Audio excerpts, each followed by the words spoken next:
on, team. Someone help me, please. Please, someone help me, please. Get this Orisa. Here you go, my child. Oh, fuck.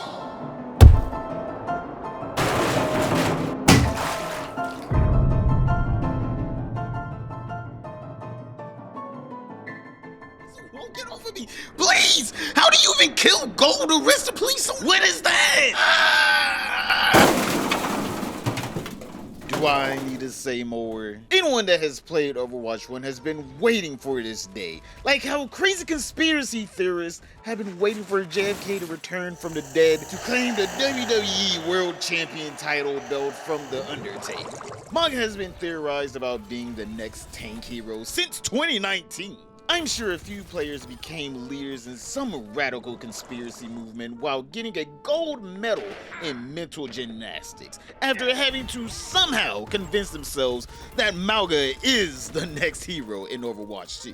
We were introduced to Mauga in the forgotten year of 2019, when Baptiste was introduced as a hero in Overwatch 1. Mauga, like Doomfist, was probably never planned on being an actual hero in Overwatch, but just like Doomfist, he had a better concept and background story than the actual hero we got. You see, there isn't anything wrong with Baptiste. He's really just bland. His ultimate is a fucking square that just times 2 either the healing or damage that goes through it. While Mauga's ult is a giant shield that traps the enemies inside and gives Mauga unlimited ammo and heals him for a percentage of his damage. Wow, everyone is trapped in there with him. Now you tell me, what makes your monkey brain fire off neutrons faster than an A-10 Warthog clearing out land for a brand new BP oil field? Mauga is pretty much the gold standard for a tank in Overwatch 2, since tanks essentially have to not only be stoic Giga Chads who lead their teams into battle, but also tanks in Overwatch 2 have to have a degree in psychology so they can squash out any resentment from their DPS getting picked off because they refuse to play anywhere near you. Mauga is not only able to feel more and more possible to kill the closer you get to him, but also he gives everyone an incentive to actually play around him, seeing that his cardiac overdrive ability heals his allies close to him that do damage to the other team. Cardiac overdrive is such an ingenious and helpful ability to where most people who aren't Mauga actively avoid getting within the radius of it. You don't know how many times I've activated cardiac drive and my teammates see me glowing, giving them extra health and just back up out of range. Then they cry about Mauga is too far up and needs to protect the backline. Cardiac overdrive is Mauga's lifeblood, literally and figuratively. His bulky frame and Orisa-shaped head makes him an incredibly easy target. Cardiac overdrive makes him a purebred, born and raised tank, until Ana spills a little bit of grape juice onto Mauga's pristine rock-hard abs. Yeah, he kinda just folds really quickly when you actually rely on his healing. So maybe my team was right. Maybe I was up too far. Because you're most likely gonna be playing behind some kind of corner if the other team has Overwatch's #1 support in the whole game. They can release anything and it will not beat out Ana as the #1 support. Mauga, like many other tanks in Overwatch 2, suffers from LTP syndrome. The motherfuckers are allergic to that grape juice or whatever Ana has inside of that little bottle that she throws at people. Because they're unable to actually play the game, because even if they kill Ana, she guarantees you're going with her to the big respawn counter in the sky. Because you're not able to heal the main part of the whole hero.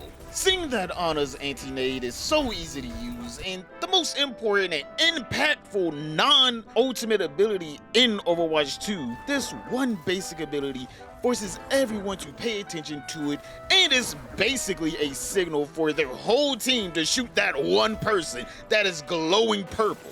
I swear, you could probably get more people to attack someone that is affected by Ana's anti-nade than Zenyatta's Discord Orb, and that actually boosts your damage to someone. This one ability is so impactful and feared by the Overwatch community that characters made to dive specifically her 99% of the time don't even go for her. Anti-Nade is essentially the equivalent of League of Legends Mordekaiser, and it snatches all the power away from you and brings Mauga's 8'8" ass into a support role for the whole 3.5 seconds it lasts on you. That's pretty good for a 12-second cooldown on a basic ability. What I'm trying to say here is, Mauga's ability, Cardiac Overdrive, is a great ability, in theory. But since you're almost guaranteed to have to suffer the war crime of being splashed with honest mystery grape juice, in most of half of your games, you might as well play Mauga the boring way, at a distance. Playing Mauga the boring way is utilizing both your left and right mouse buttons separately. Instead of the monkey paw grip with you smashing both buttons while swerving your mouse around the desk more than a white girl that had too many quote-unquote seltzer waters, listening to Taylor Swift going down a residential street.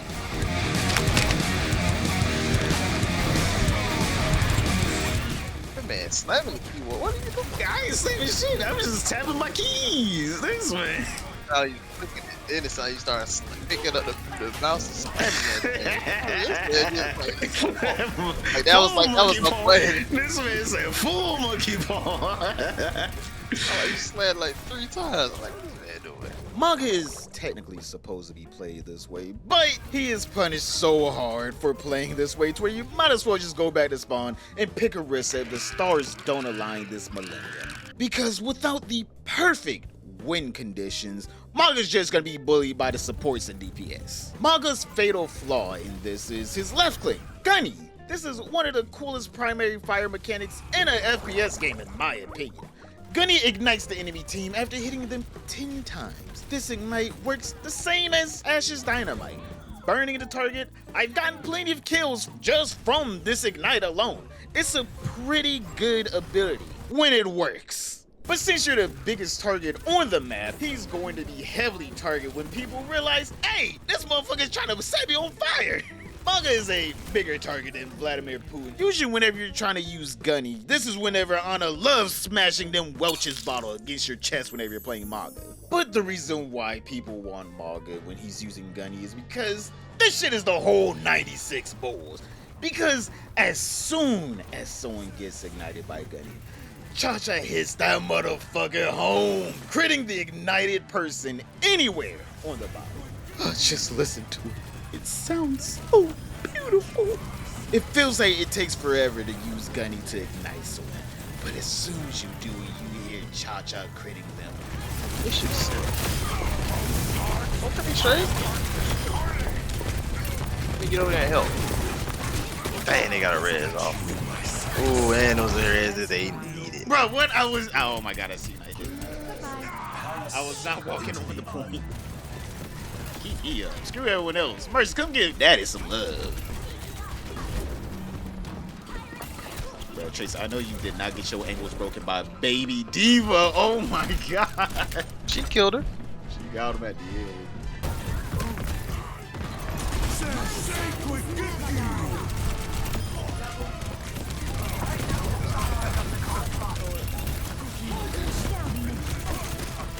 This damn doofus is tanking his How is ass he off. live? He is tanking his ass off.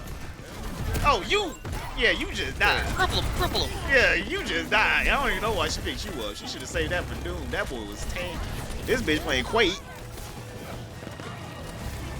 Where is she? Where is she? Alright. Go away, McCree. Get him out of here. Get him out of here. Oh, it's heavenly. Then, like the addict you are, you realize you need to continue alternating Cha-Cha with Gunny. So every once in a while, you have to leave the heavenly sounds of satisfactions behind, so you can pepper the other tank with Gunny to keep the ignition going.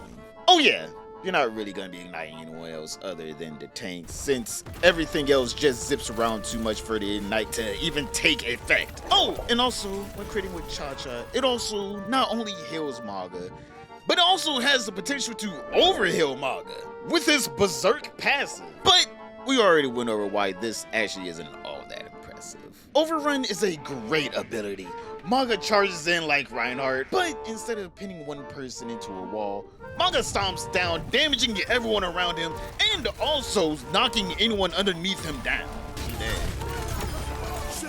Get in here! Get in here! Nah, get in here! Yeah, get over here. Get over there, boy. Go ahead, sit back down.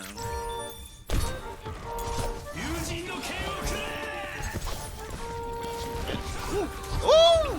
Y'all let him do this? This is what he was doing? Yeah, he stopped as soon as I came. Oh, and also, he's unstoppable too.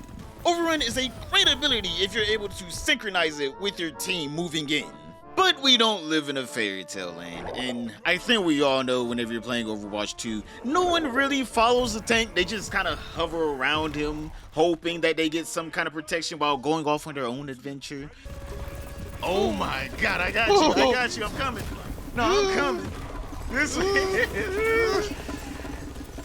Mercy, turn around, Mercy, turn around, what are you doing?